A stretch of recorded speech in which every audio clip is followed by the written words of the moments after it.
Kecelakaan tragis terjadi di tanjakan Garuda Wisnu Kencana, Jalan Uluwatu, Ungasan, Kuta Selatan, Badung pada Selasa 11 November pukul 13.30 WITA. Sebuah truk menimpa seorang sopir pengantar gas LPG bernama Dedi Setiawan hingga meregang nyawa.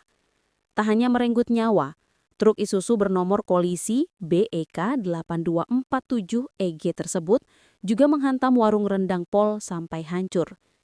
Insiden itu pun menjadi heboh di media sosial.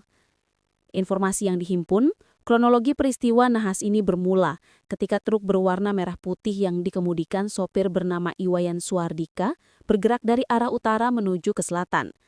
Kendaraan tersebut sedang mengangkut pasir dari arah Jimbaran menuju Desa Pecatu. Saat melintasi tanjakan GWK, kendaraan yang ditunggangi pria asal Bebandem, Karangasem itu tidak kuat nanjak.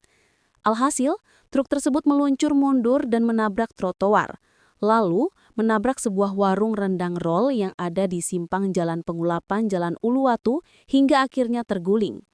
Apels, Dedi Setiawan yang kala itu sedang mengirim tabung gas tertimpa oleh truk itu. Akibatnya, pria asal Bekasi, Jawa Barat tersebut tewas seketika di tempat kejadian perkara. Satuan Lalu Lintas Polresta Denpasar yang menerima laporan kecelakaan maut ini pun mendatangi lokasi untuk melakukan olah TKP. Petugas juga mengevakuasi jenazah korban dan melakukan pengaturan arus lalu lintas yang tersendat.